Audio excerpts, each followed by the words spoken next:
जय हिंद। स्वागत है एक बार फिर से आपके अपने इस यूट्यूब चैनल पे। आज से हम लोग ऑप्टिक्स की प्रैक्टिस चालू कर रहे हैं। थ्योरी आपने पहले पढ़ ही ली होगी। देखते हैं जैसे पहला क्वेश्चन क्या लिखा हुआ है यहाँ पर।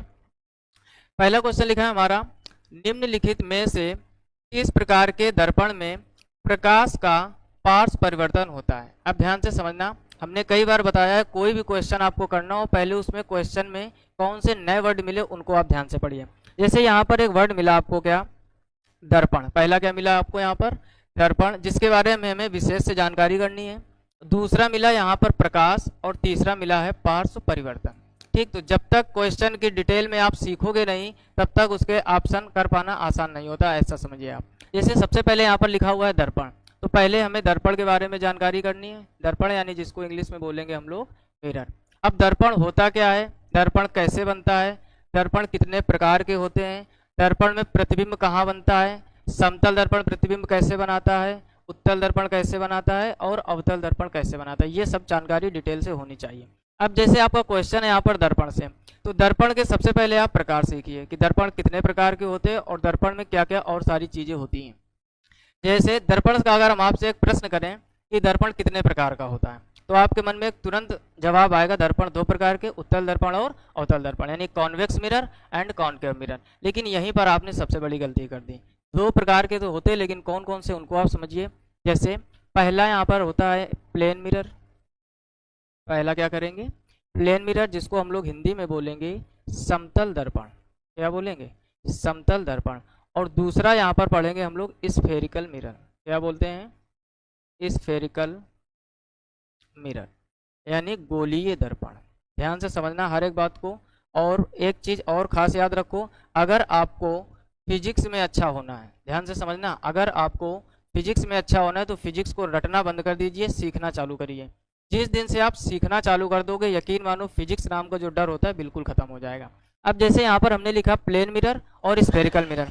अगर हम आपसे कहें कि जो स्फेरिकल मिरर होता है वो कितने प्रकार का होता है, तो यहाँ पर इसके दो प्रकार बनेंगे, जिसको हम लोग पहला यानी कॉन्वेक्स मिरर, पहला कॉन्वेक्स मिरर, जिसको हम लोग कहते हैं उत्तल दर्पण। क्या बोलते हैं? उत्तल दर्पण। और दूसरा कॉनकेव मिरर। दूसरा क्या रहेगा? कॉनकेव मिरर, यानी जिसको हम लोग बोलते हैं अवतल दर्पण। क्या बोलते हैं? अवतल दर्पण। अब गलती आपने क्या की थी कि जैसे ही दर्पण की बात आती है, दर्पण कितने प्रकार के, तो आप लोगों का जवाब आता है दो प्रकार के, उत्तल दर्पण और अवतल दर्पण। वो काम हम लोग लेंस में करेंगे, उत्तल लेंस और अवतल लेंस। यहाँ पर प्रकार तो दो हैं, ध्यान से समझिए, प्रकार तो यहाँ पर दो है, लेकिन एक प्लेन मिरर यानी समतल दर्पण, दूसरा स्फेरिकल मिरर यानी गोलीय दर्पण। फिर गोलीय दर्पण के दो प्रकार होते हैं, कॉन्वेक्स मिरर यानी उत्तल दर्पण और कॉनकेव मिरर यानी अवतल दर्पण। आप इसका स्क्रीनशॉट ले लीजिए। फिर हम बात करते हैं क्वेश्चन में, जैसे एक आपका पॉइंट आया है प्रकाश और दूसरा पार्श्व परिवर्तन, ये क्या होता है और कौन सा ऑप्शन सही है और क्यों सही है, पूरी डिटेल से चर्चा करेंगे। इसका आप स्क्रीनशॉट जल्दी से ले लीजिए। आई होप आप स्क्रीनशॉट ले चुके होंगे। अब समझिए ध्यान से। अब दूसरा इसमें इंपॉर्टेंट पॉइंट क्या आता है? प्रकाश। दूसरा क्या आता है? प्रकाश। तो प्रकाश क्या होता है इसके बारे में भी समझिए। देखो, प्रकाश आपने पढ़ा होगा अच्छे से कि प्रकाश एक प्रकार की ऊर्जा है। प्रकाश एक प्रकार की ऊर्जा है जो हमारी आंखों पर दृष्टि संवेदना उत्पन्न करती है, जिससे हमें वस्तुएं दिखाई देती हैं। यानी अगर प्रकाश नहीं होगा तो हमें कुछ नहीं दिखाई देगा। जैसे यहाँ पर ये सारी लाइटें जल रही हैं तो हम दिखाई दे रहे होंगे, लेकिन लाइटें बंद कर दें तो क्या हमको कुछ दिखेगा? नहीं दिखेगा। इसका मतलब प्रकाश के सहारे से हम लोग देखते हैं। हमारे आंखों में कोई ऐसा पावर नहीं है जिससे हम बिना प्रकाश की सहायता से वस्तुओं को देख सकें। समझ रहे हो ना बात? तो प्रकाश एक प्रकार की ऊर्जा होती है जो हमारी आंखों पर दृष्टि संवेदना उत्पन्न करती है। ठीक, और बाकी प्रकाश की बहुत सारी डिटेल में चर्चा होगी आगे प्रश्नों में। और दूसरा यहाँ पर आया जिससे आपका मेन क्वेश्चन बना है, क्या? पार्श्व परिवर्तन।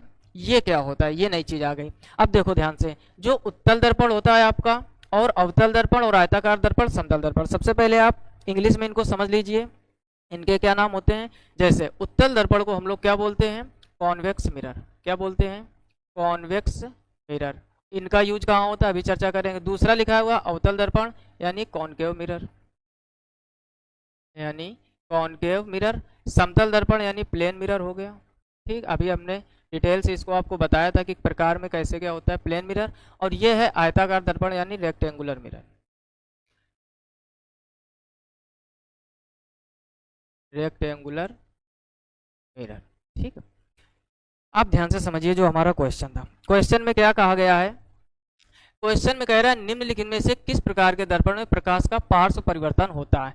पार्श्व परिवर्तन, तो इसका आंसर जो है आपका वो डी सही हो जाएगा।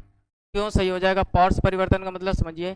पार्श्व परिवर्तन का मतलब होता है जिसको इंग्लिश में बोलते हैं लेटरली इन्वर्जन, यानी बायां भाग दाईं ओर दिखाई दे और दायां भाग बाईं ओर, उसको हम लोग बोलते हैं पार्श्व उत्क्रमण। और इसको ऑप्शन जो है आपका वो डी सही हो जाएगा, यानी समतल दर्पण। अब ध्यान से समझिए, कभी जरूरी थोड़े ना है कि हमेशा समतल दर्पण का ही क्वेश्चन आएगा। दूसरा जैसे उत्तल दर्पण, तो उत्तल दर्पण को पहले हम लोग डिटेल से समझेंगे, ध्यान से समझना। पहले यहाँ पर आप हेडिंग बना लीजिए कॉन्वेक्स मिरर। हेडिंग क्या बनानी है आपको? Convex mirror. जो लोग रजिस्टर और पेन लेके नहीं बैठे, कॉपी या पेन लेके नहीं बैठे, तो आप कॉपी पेन लेके जरूर बैठिए, क्योंकि प्रैक्टिस के साथ साथ हम आपको ये भी बताएंगे कि इनमें और कौन कौन से किस टाइप के क्वेश्चन आ सकते हैं। इस बात का विशेष ख्याल, तो आप कॉपी पेन लेके जरूर बैठ जाइए। अब कॉन्वेक्स मिरर क्या होता है समझना ध्यान से। देखो, सबसे पहले तो उत्तर और अवतल में अंतर समझिए कि ये दोनों किसके भाग हैं? स्फेरिकल मिरर, यानी ये गोलीय दर्पण के भाग हैं। अब होता क्या है, गोलीय दर्पण का ऐसा भाग जिसमें अंदर की तरफ पॉलिश होती है, अंदर की तरफ क्या होती है? पॉलिश, उसको हम लोग बोलते हैं कॉन्वेक्स मिरर। क्या बोलते हैं? और बीचों बीच में एक आप लाइन खींच लीजिए जिसको हम लोग बोलते हैं मुख्य अक्ष, प्रिंसिपल एक्सिस इंग्लिश में बोलते हैं, इंग्लिश वाले भी आप लोग लिखते रहो, मुख्य अक्ष। अब समझना ध्यान से, यानी कभी खोखले गोले का हम लोग ऐसा भाग काटें कि उसके अंदर की तरफ हम लोग पॉलिश कर दें और बाहर का जो पृष्ठ है वो परावर्तक पृष्ठ बन जाए, रिफ्लेक्टिंग सरफेस बन जाए। जैसे समझना ध्यान से, यहाँ पर समझना क्या है, ये वाला जो है आपका ये पॉलिश्ड सरफेस है, पॉलिश्ड सरफेस। ठीक, अब पॉलिश होती क्या है कि ये भी क्वेश्चन बन जाता है डिफेंस में। पॉलिश होती है क्या है कि लाल ऑक्साइड की पारे अथवा चांदी की कलाई, इन दो चीजों को जब आप पॉलिश करोगे तब ये पॉलिश सरफेस से दूसरे तरफ का वाला ये जो हुदा है इसको बोलते हैं परावर्तक पृष्ठ। क्या बोलते हैं? परावर्तक पृष्ठ। ठीक, रिफ्लेक्टिंग सरफेस इंग्लिश में आप लिख लीजिए। अब होता क्या है कि इसमें प्रकाश किरणें पड़ती हैं और बाहर की ओर मुड़ जाती हैं। ध्यान से समझना, यहाँ से दो टाइप के क्वेश्चन बनते हैं। बाकी हम 25 क्वेश्चन की लिस्ट लेके आए हैं, कई प्रकार के क्वेश्चन जो आपके एनडीए में पूछे गए हैं, और जैसा कि आप देख रहे होंगे एसएससी वगैरह में भी फिजिक्स के अच्छे क्वेश्चन अच्छे लेवल के बनते हैं। समझना क्या है, इसमें आपको दो चीजें केवल समझनी है। कितनी चीजें समझनी है? दो। एक तो जब वस्तु अनंत पर होती है, ध्यान से समझना, वस्तु अनंत पर होती है। ठीक, क्वेश्चन बनता है कि जब उत्तल दर्पण में वस्तु अनंत पर होती है तब उसका प्रतिबिंब कहाँ बनेगा? वेरी इंपॉर्टेंट क्वेश्चन है। और दूसरा बनता है, यहाँ पर दो ही पॉइंट होते हैं खास, वस्तु अनंत तथा ध्रुव। जब वस्तु अनंत तथा ध्रुव के बीच में होती है, बीच में होती है, यहाँ से दो टाइप के क्वेश्चन बनते हैं। अब समझना इनके आंसर कैसे हम लोग निकालेंगे। सबसे पहले कह रहा है वस्तु अनंत पर होती है तब उसका प्रतिबिंब कहाँ बनेगा? अब जैसे ये है, इसका यहाँ पर कहीं फोकस होगा F, और इधर कहीं इसका सेंटर ऑफ कर्वेचर, यानी जिसको हम लोग बोलते हैं वक्रता केंद्र, इसको आप फोकल पॉइंट या फोकस बोल सकते हो। अब ध्यान से समझना, एक आपने रिलेशन अच्छी तरीके से पढ़ा होगा कि जो फोकस दूरी होती है वो वक्रता त्रिज्या की आधी होती है, यानी F = R/2।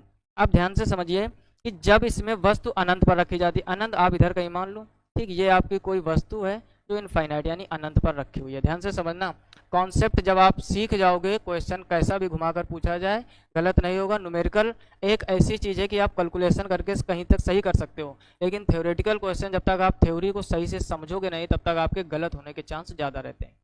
यहाँ पर क्या है, जब वस्तु अनंत पर रखी जाती है तो उसका जो प्रतिबिंब होता है कहाँ बनता है? फोकस पर। ध्यान से समझिए, जब वस्तु अनंत पर होगी तब कहाँ रहेगा प्रतिबिंब? फोकस पर। और यहाँ पर लिख लीजिए P, यानी ये होता है पोल, जिसको हम लोग बोलते हैं ध्रुव।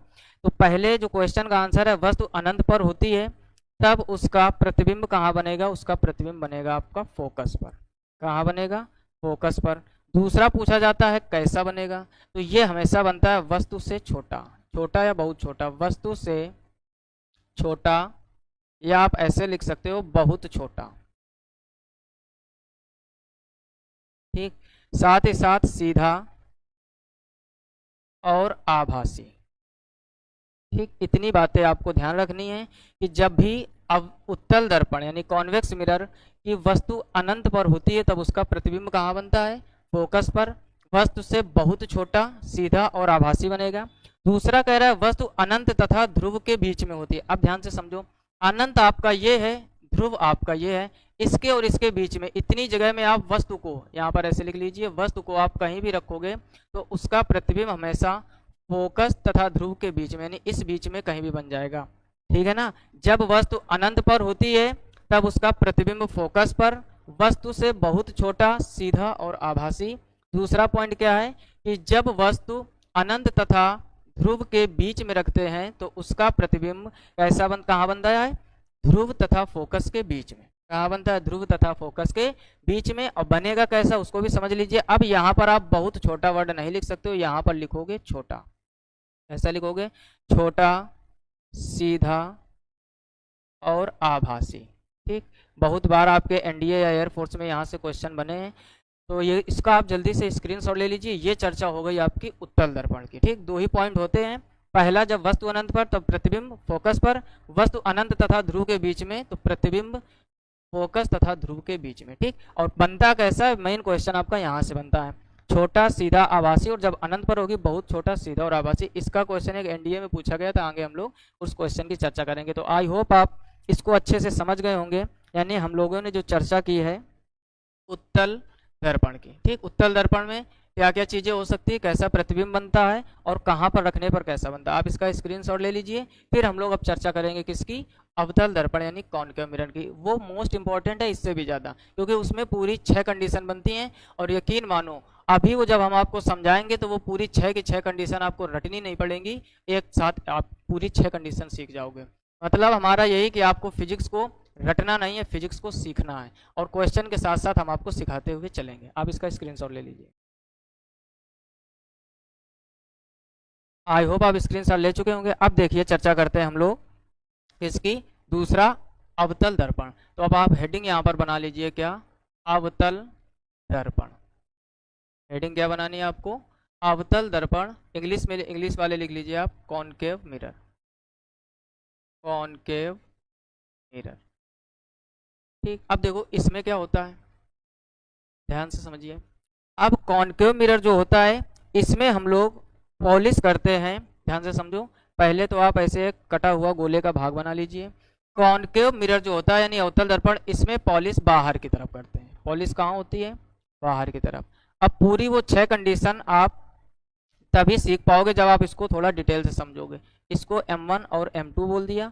बीचों बीच में आप एक लाइन ड्रॉ कर दीजिए। इसको हम लोग कहेंगे मुख्य अक्ष। क्या बोलेंगे इसको?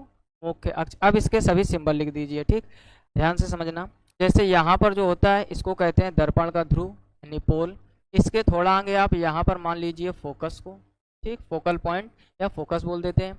इससे इतनी ही दूरी पर आप सी बना दीजिए यानी सेंटर ऑफ कर्वेचर इंग्लिश में बोलते हैं, यानी वक्रता केंद्र। और यहाँ पर आप कहीं इनफाइनाइट मान लीजिए। अब देखो 6 कंडीशन बनती है और मोस्ट इंपॉर्टेंट क्वेश्चन यहाँ से बनता है और ज़्यादातर लोगों से गलत हो जाता है। आपको गलत नहीं करना, आप सीखिए और यकीन मानो सीखने के बाद आपका हर एक डाउट क्लियर हो जाएगा। अब देखो समझे यार, समझना क्या है, ध्यान से समझो। सबसे पहले हम वस्तु को ऐसे बना लीजिए आप। इसको हमने ए और बी वस्तु मान लिया। ठीक, पहले हम वस्तु को कहाँ पर रख रहे हैं? अनंत पर। ध्यान से समझना एक एक बात को। पहले हम वस्तु को कहाँ रख रहे हैं? अनंत पर। जब आप वस्तु को अनंत पर रखोगे तब इसका प्रतिबिंब कहाँ बनेगा? तो इसका प्रतिबिंब बनता है आपके फोकस पर। कहाँ पर बनेगा? यहाँ पर बनेगा आपका प्रतिबिंब। ठीक, ध्यान से समझिए। अब हम लोग एक एक कदम बढ़ाकर वस्तु को ध्रुव की ओर लाएंगे और प्रतिबिंब हमारा अपोजिट डायरेक्शन में आगे बढ़ेगा। मतलब समझो, पहली कंडीशन में क्या हुआ कि जब वस्तु अनंत पर रखते हैं तब उसका प्रतिबिंब आपका कहाँ बनता है? फोकस पर। प्रतिबिंब कहाँ बनता है? फोकस पर। अब यहाँ से क्वेश्चन कैसे बनते हैं? देखो एक क्वेश्चन तो आपका यही बन जाएगा कि अवतल दर्पण में यानी कॉनकेव मिरर में जब वस्तु अनंत पर होती है, ऐसे समझिए, यहाँ पर लिखे दे रहे हैं हम, वस्तु जब कहाँ होगी? अनंत पर, तब उसका जो प्रतिबिंब है, उसका जो प्रतिबिंब है वो कहाँ बनेगा? फोकस पर। कहाँ बनेगा? फोकस पर। ठीक, एक प्रश्न तो ये बनता है आपसे। दूसरा प्रश्न क्या बनेगा? दूसरा प्रश्न कहता है कि प्रतिबिंब कैसा बनेगा? तो प्रतिबिंब बनेगा बहुत छोटा, ध्यान से समझिए, बहुत छोटा कामा उल्टा तथा वास्तविक, तथा वास्तविक। फिर से आप समझ लीजिए, सबसे पहले पॉइंट बनेगा कि वस्तु जब अनंत पर होती है तब उसका प्रतिबिंब कहाँ बनेगा, फोकस पर। अब अनंत का मतलब आप कॉमन सेंस लगाइए कि बहुत दूर। जब आप वस्तु को बहुत दूर रखोगे तो उसका प्रतिबिंब बड़ा बनेगा कि छोटा, आप कॉमन सेंस लगाइए। इसका मतलब है जब वस्तु बहुत दूर होगी तो उसका प्रतिबिंब बहुत छोटा बनेगा। पहला पॉइंट क्लियर हुआ। और कैसा बनेगा, उल्टा बनेगा। और कैसा बनेगा, वास्तविक। अब दूसरा पॉइंट समझिए क्या होता है। उल्टा को आप लिख लीजिए, इनवर्स्ड बनेगा। वास्तविक का मतलब रियल, इंग्लिश वाले लिखते जाइए आप लोग। और बहुत छोटा का मतलब हो गया हाईली डिमिनिश्ड। क्या बोलेंगे इसको, हाईली डिमिनिश्ड। ठीक। अब दूसरा पॉइंट समझिए। अब हमें क्या करना है, वस्तु को थोड़ा सा आगे करना है। ठीक, इसी में आप ढंग से समझ लीजिए। अब मान लो वस्तु को हमने यहाँ रख दिया, ध्यान से समझना, मेन बात आपकी यहीं से स्टार्ट हो रही है। ऐसे समझो, जब वस्तु को आपने अनंत पर रखा तब उसका प्रतिबिंब कहाँ बना, फोकस पर। अनंत पर रखा यानी बहुत दूर, तो प्रतिबिंब कैसा बना, बहुत छोटा, उल्टा और वास्तविक। इतनी बात समझ गए। अब कहाँ रख रहे हैं हम लोग वस्तु को, अनंत तथा वक्रता केंद्र के बीच में। ये आपका सी है, वक्रता केंद्र, जिसको इंग्लिश में बोलते हैं सेंटर ऑफ कर्वेचर। यानी अब हम लोग वस्तु को अनंत तथा वक्रता केंद्र के बीच में रख रहे हैं। अब ध्यान से समझो, वस्तु को आपने थोड़ा सा ध्रुव की ओर किया तो आपका प्रतिबिंब जो है थोड़ा सा इधर हो जाएगा। हमने क्या बताया था, अपोजिट डायरेक्शन में। अब यहाँ पर आपका प्रतिबिंब बनेगा और यहाँ पर आ गई वस्तु। अब देखो लॉजिक आप लगाते चलो, इससे यकीन मानो आपको रटना नहीं पड़ेगा और आसानी से पूरे 6 पॉइंट क्लियर हो जाएंगे। जब वस्तु अनंत पर तब प्रतिबिंब फोकस पर। वस्तु अनंत तथा वक्रता केंद्र के बीच में रखी है तो प्रतिबिंब हमारा फोकस तथा वक्रता केंद्र के बीच में आ गया। अब आप लोग दिमाग लगाइए, उसी दिशा में बन रहा है तो यहाँ पर तो हम लोग कुछ चेंजमेंट नहीं करेंगे। यानी समझने वाली बात क्या है कि अभी भी आपका उल्टा बनेगा और वास्तविक बनेगा। यहाँ पर समझिए आपका बहुत छोटा ना बनकर अब बनेगा छोटा। कैसा बनेगा, छोटा। फिर से समझ लीजिए, डाउट नहीं रहना चाहिए। जब वस्तु अनंत पर तो प्रतिबिंब फोकस पर। अनंत मतलब बहुत दूर, यानी बहुत छोटा, उल्टा और वास्तविक। फिर वस्तु अनंत तथा वक्रता केंद्र के बीच में आ गई तो प्रतिबिंब हमारा वक्रता केंद्र तथा फोकस के बीच में आ गया। अब बनेगा कैसा, छोटा, उल्टा और वास्तविक। इतनी बात समझ गए। उसके बाद अब तीसरा पॉइंट समझिए, यहाँ पर स्टार बना दिया हमने डबल। तीसरे में आप देखो, पहले अनंत पर आए, फिर अनंत तथा वक्रता केंद्र के बीच में आए। अब आप कहां पर आएंगे, तीसरा स्टेप आप सीधे आ गए केंद्र पर। ठीक है ना, वक्रता केंद्र पर। अब दिमाग लगाइए, आप जब वस्तु यहां पर थी तो प्रतिबिंब यहां पर। वस्तु को एक स्टेप आगे इन दोनों के बीच में रखा तो प्रतिबिंब फोकस और वक्रता केंद्र के बीच में बना। अब आप दिमाग लगाइए, अगर आपने वस्तु यहाँ सेंटर पर रख दी है थोड़ा सा और आगे, तो आप अब यहीं से समझ जाइए कि इसका प्रतिबिंब भी तो यहीं बनेगा। यानी जब वस्तु अनंत पर तो फोकस पर, अनंत तथा वक्रता केंद्र के बीच में तो वक्रता केंद्र तथा फोकस के बीच में। अब वस्तु आप कहाँ ले आए हो, वक्रता केंद्र पर, तो प्रतिबिंब भी वही। अब देखो, पहले बना था बहुत छोटा, फिर बना छोटा, अब आ जाएगा बराबर। अब आपको क्या लिखना है, बराबर, यानी इक्वल बनेगा। बाकी दोनों कंडीशन सेम रहेंगे, यानी रियल बनेगा अर्थात वास्तविक बनेगा और उल्टा बनेगा। कैसा बनेगा, उल्टा। समझ गए बात को। अब तीसरी स्टेप हो चुकी है। अब वस्तु को थोड़ा और आगे ले जाओ, दिमाग लगाओ जरा। अनंत पर, फिर अनंत और वक्रता केंद्र के बीच में, फिर वक्रता केंद्र पर, अब वक्रता केंद्र तथा फोकस के बीच में। अर्थात कहने का मतलब अब वस्तु आप यहाँ पर रख रहे हो। यानी जब वस्तु वक्रता केंद्र तथा फोकस के बीच में रखते हैं तो प्रतिबिंब इधर आ जाएगा। तो प्रतिबिंब आपका अनंत और वक्रता केंद्र के बीच में कहीं यहाँ पर आ जाएगा। ऐसे समझ लीजिए आप, ये जो हमने रेड कलर से दिखाया है यहाँ पर अब प्रतिबिंब आ जाएगा आपका, और जो यहाँ पर हम लोग ब्लू कलर से देख रहे हैं यहाँ पर आपकी वस्तु है। ठीक, यानी इसका कॉम्बिनेशन इससे बन रहा है। जो लोग ढंग से समझ रहे होंगे, बात को सुन पा रहे होंगे, यकीन मानो आपका कॉन्सेप्ट एकदम क्लियर हो रहा होगा। मतलब कहने का ये है कि जब वस्तु अनंत पर तो फोकस पर, अनंत और वक्रता केंद्र के बीच में तो प्रतिबिंब फोकस और वक्रता केंद्र के बीच में, फिर वस्तु भी वक्रता केंद्र पर आ गई, प्रतिबिंब भी वहीं आ गया। अब दोनों चीजें एक जगह पर आ गई, तभी यहाँ पर हमने लिख दिया बराबर। यानी कॉन्सेप्ट क्या बना, अवतल दर्पण में पहले बहुत छोटा उल्टा वास्तविक, दूसरे स्टेप में छोटा उल्टा वास्तविक, तीसरे में बराबर उल्टा और वास्तविक। चौथा पॉइंट, जब आप वस्तु को वक्रता केंद्र तथा फोकस में बीच में रखोगे तो प्रतिबिंब आपका वक्रता केंद्र तथा अनंत के बीच में बनेगा। अब सोचिए आप, पहले बहुत छोटा हुआ, फिर छोटा, फिर बराबर, अब क्या आ जाएगा, बड़ा। तो यहाँ पर लिख दीजिए अगली कंडीशन में बड़ा बनेगा और बाकी दोनों कंडीशन सेम, उल्टा वास्तविक। बाकी दोनों कंडीशन सेम कैसे, उल्टा और वास्तविक। समझ गए बात को। तो अब यहाँ पर हो गए हमारे पूरे 4 स्टेप। पांचवें में समझो, पांचवें में वस्तु कहाँ आ जाएगी आपकी, वस्तु आ जाएगी आपके फोकस पर।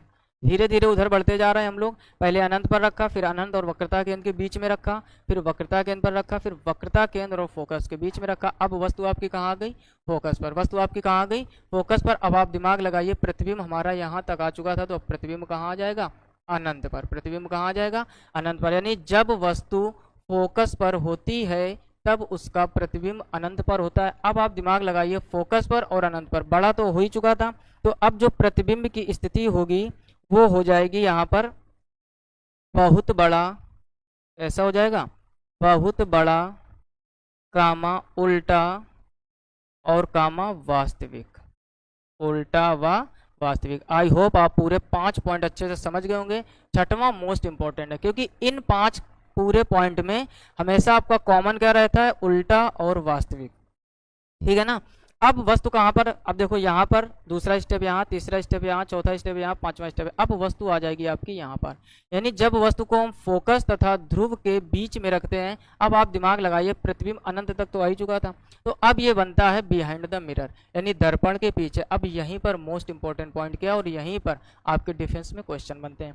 आप समझिए 5 कंडीशन में उल्टा वास्तविक रहा, बाकी स्टेप बाय स्टेप उसका आकार बदलता जाता है। जैसे पहले बहुत छोटा था पहले नंबर में, दूसरे में छोटा हुआ, तीसरे में बराबर हुआ, चौथे में बड़ा हुआ और पांचवे में बहुत बड़ा। अब ये बिहाइंड द मिरर यानी दर्पण के पीछे बनेगा, और दर्पण के पीछे बनेगा तो अब यहाँ पर आपका पॉइंट क्या चलेगा, अब ये हो जाएगा सीधा आभासी, सीधा आभासी और बड़ा।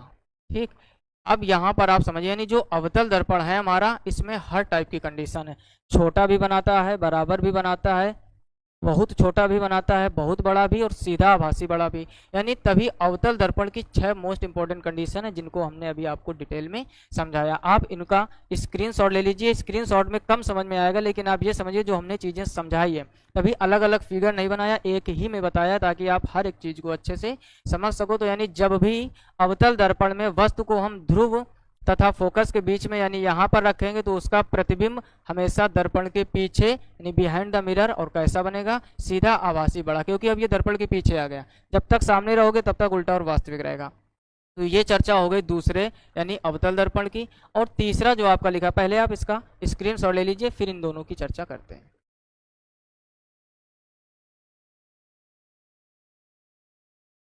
आई होप आप स्क्रीनशॉट ले चुके होंगे। अब इसको यहाँ पर इरेज कर लेते हैं। अब समझिए तीसरा क्या है आपका, आयताकार दर्पण। तीसरा क्या है, आयताकार दर्पण। अब देखो इसका उपयोग सजावट के लिए किया जाता है, यानी बेडरूम वगैरह में या कमरे की सजावट, कमरे को डेकोरेटेड करने के लिए, अच्छा दिखने के लिए वहां पर इसका प्रयोग करते हैं। तो ये कुछ खास नहीं है। और अगला था हमारा क्या, चौथा ऑप्शन समतल दर्पण। और समतल दर्पण को डिटेल में समझो, क्योंकि मेन क्वेश्चन आपका क्या है, निम्नलिखित में से किस प्रकार के दर्पण में प्रकाश का पार्श्व परिवर्तन होता है, यानी बायां भाग दाईं ओर और दायां भाग बाईं ओर। अब देखो बहुत से लोग ऐसा सोच रहे होंगे कि एक छोटा सा क्वेश्चन था, डायरेक्ट आंसर समतल दर्पण से आगे बढ़ जाना चाहिए था, लेकिन आप ये समझो अगर आगे चल के उत्तल दर्पण या उत्तल दर्पण के क्वेश्चन आ गए तो अब आपको अलग से भटकना नहीं पड़ेगा। हमने दोनों की डिटेल में चर्चा की है। अब देखो समतल दर्पण क्या होता है, इसको भी थोड़ा समझ लीजिए, फिर अगला क्वेश्चन करते हैं। प्लेन मिरर,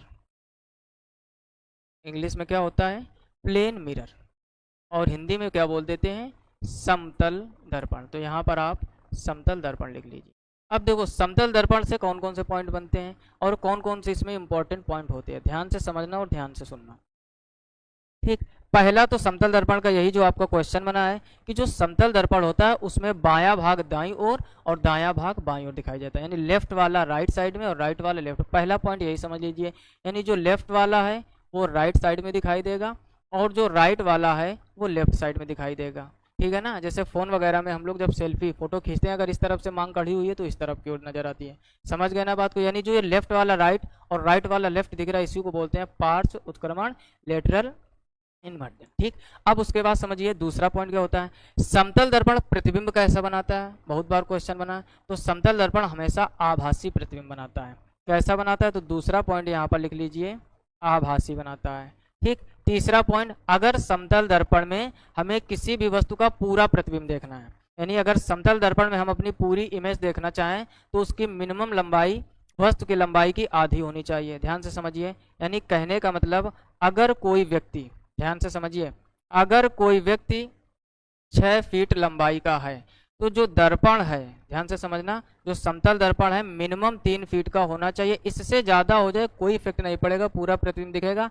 लेकिन अगर 3 फीट से छोटा है, ध्यान से समझिए, लेकिन अगर 3 फीट से छोटा है दर्पण तो व्यक्ति का पूरा प्रतिबिंब नहीं दिखेगा जो 6 फीट का होगा, यानी कुछ ना कुछ ऊपर का हिस्सा या कुछ ना कुछ नीचे का हिस्सा जरूर छूट जाएगा। तो प्रतिबिंब समतल दर्पण में पूरा प्राप्त करने के लिए दर्पण की लंबाई कम से कम आधी होनी चाहिए।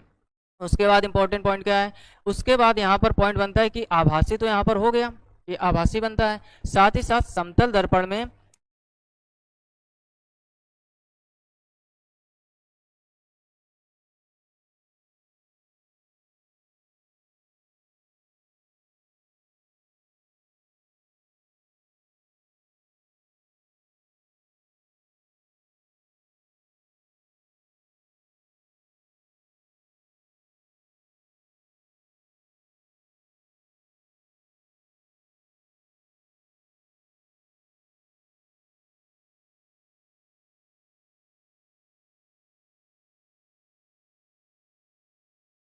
उसके बाद समझते हैं अगला पॉइंट क्या होता है समतल दर्पण में, कि ये बनाता है सेम साइज का। क्या बनाता है, सेम साइज का, यानी जो इसका आकार है वो कैसा रहेगा, सेम, यानी जैसी वस्तु होगी समतल दर्पण में प्रतिबिंब भी वैसा बनेगा। और लास्ट वाला पॉइंट बनता है सेम डिस्टेंस पर, सेम डिस्टेंस पर।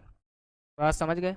इतने मुख्य इंपॉर्टेंट पॉइंट होते हैं समतल दर्पण की, कि लेफ्ट वाला राइट में, राइट वाला लेफ्ट में। जो मेन आपका क्वेश्चन था कि पार्श्व परिवर्तन किसमें होता है, तो आपका आंसर भी कौन सा सही हो गया, डी, यानी समतल दर्पण। फिर कैसा बनता है, आभासी बनता है। अगर किसी वस्तु का पूरा प्रतिबिंब प्राप्त करना है तो कम से कम दर्पण आधी लंबाई का होना चाहिए, सेम साइज का बनाता है और सेम डिस्टेंस का, यानी हम दर्पण से जितनी दूरी पर होते हैं उसका प्रतिबिंब दर्पण के अंदर उतनी ही दूरी पर बनता है। और ये प्रैक्टिकल आप घर में अच्छे से कर सकते हैं। इसका भी जल्दी से स्क्रीनशॉट ले लीजिए, फिर चर्चा करते हैं अगले प्रश्न की। इसका ऑप्शन डी सही हो जाएगा।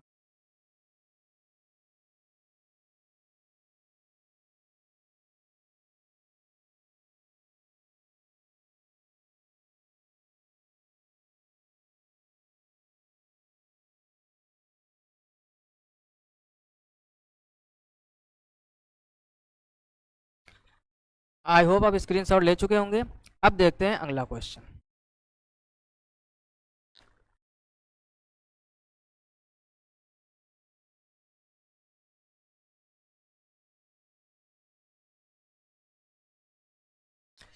अगला क्वेश्चन क्या है, समझिए ध्यान से।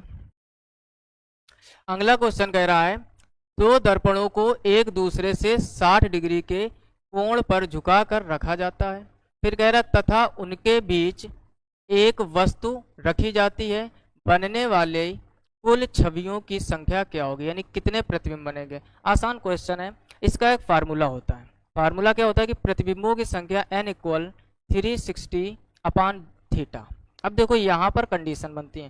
देखो क्वेश्चन को करने से पहले, जैसे पहले क्वेश्चन में लगभग 25 से 30 मिनट लग गए हमको समझाने में, लेकिन सिर्फ वो पहला क्वेश्चन ही नहीं समझाया, साथ ही साथ उत्तल दर्पण के कॉन्सेप्ट, अवतल दर्पण के कॉन्सेप्ट, कहाँ प्रतिबिंब बनता है, कैसा बनता है, समतल दर्पण के। अब इन तीनों दर्पणों से रिलेटेड कोई भी क्वेश्चन आपको मिलेगा, आप यकीन मानिए अगर सही से समझा होगा तो जरूर आप उसको सही कर पाओगे।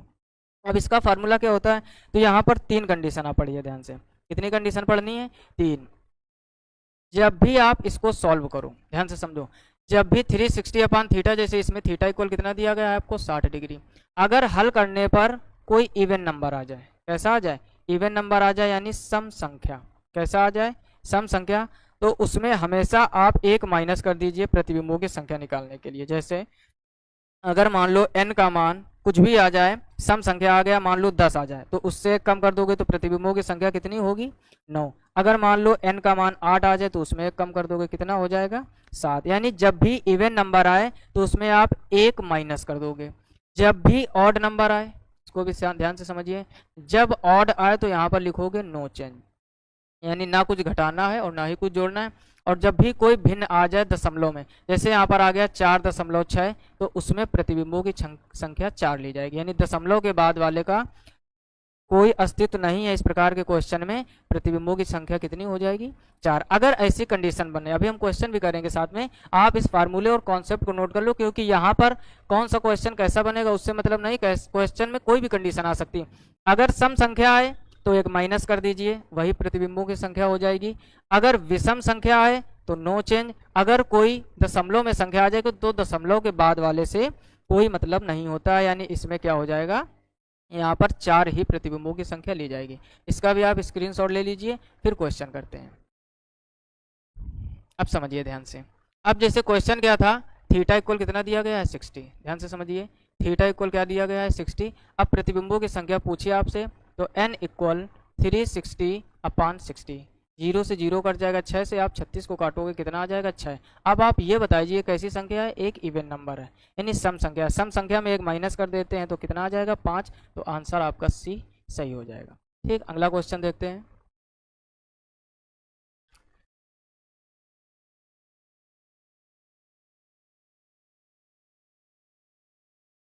अगला क्वेश्चन समझिए ध्यान से।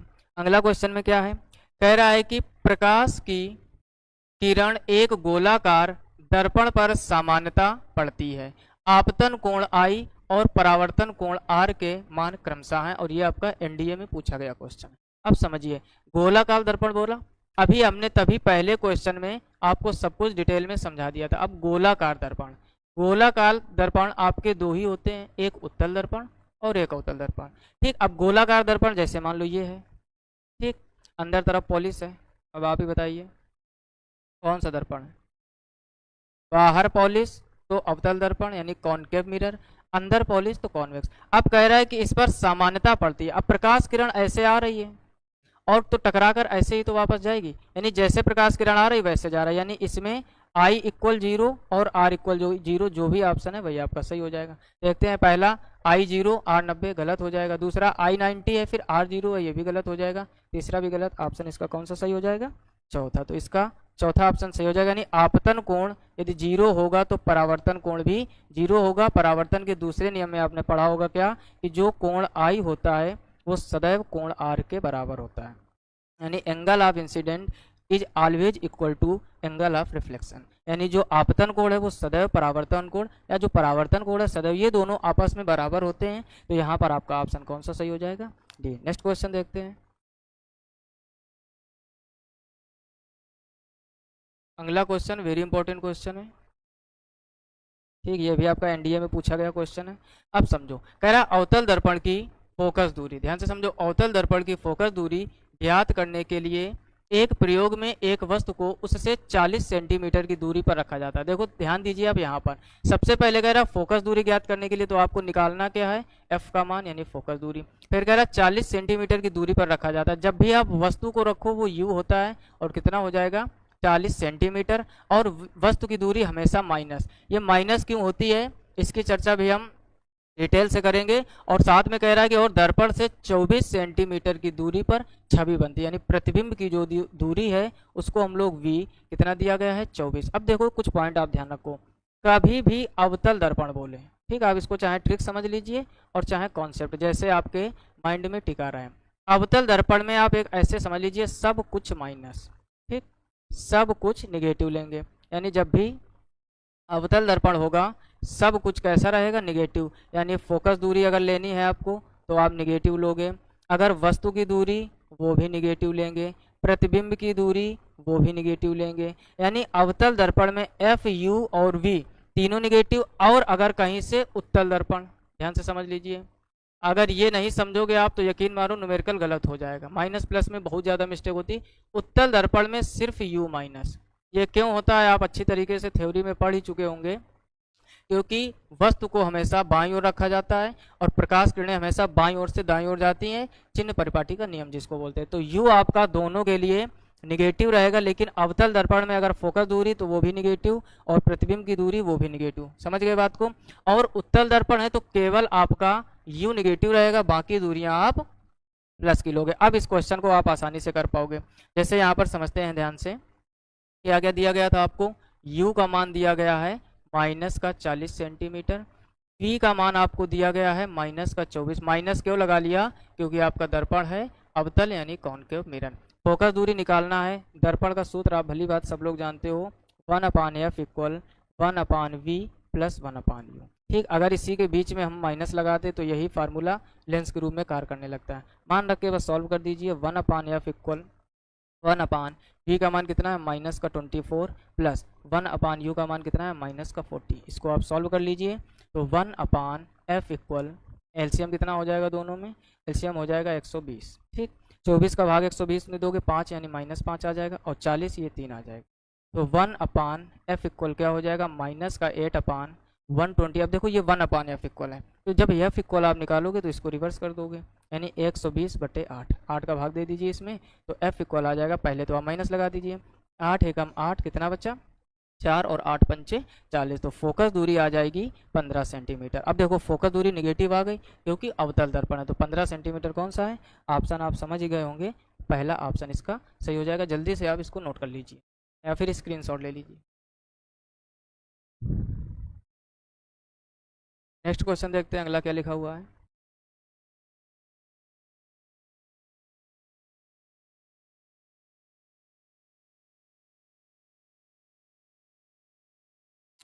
अगला क्वेश्चन लिखा है, कह रहा है एक वस्तु अवतल दर्पण से, एक वस्तु अवतल दर्पण से 10 सेंटीमीटर की दूरी पर रखी। फिर से वही क्वेश्चन समझिए, अवतल दर्पण से 10 सेंटीमीटर की दूरी पर वस्तु है, तो जो वस्तु है वो 10 सेंटीमीटर की, हमने कहा कोई भी दर्पण हो उत्तल या अवतल यू आप हमेशा माइनस का ही लोगे। ठीक, आगे कह रहा है और वस्तु की छवि दर्पण से 30, छवि मतलब प्रतिबिंब, यानी जो प्रतिबिंब की दूरी कितना दिया गया है 30 सेंटीमीटर, और माइनस चिन्ह लगा देंगे। अवतल में सब कुछ माइनस, ऐसे आप याद रखो, जल्दी गलत नहीं होगा। फिर कह रहा अवतल दर्पण की वक्रता त्रिज्या, ध्यान दीजिए जरा, आर का मान पूछा है ना कि एफ का, तो पहले आप इसका एफ निकालेंगे। फार्मूला क्या होता है दर्पण का, 1/f equal 1/v plus 1/u। जब f आ जाएगा तो f बराबर r/2 लगा देंगे। अब समझिए, तो 1/f इक्वल 1/v का मान कितना है 30 रख दीजिए, प्लस 1/u कितना है माइनस का 10।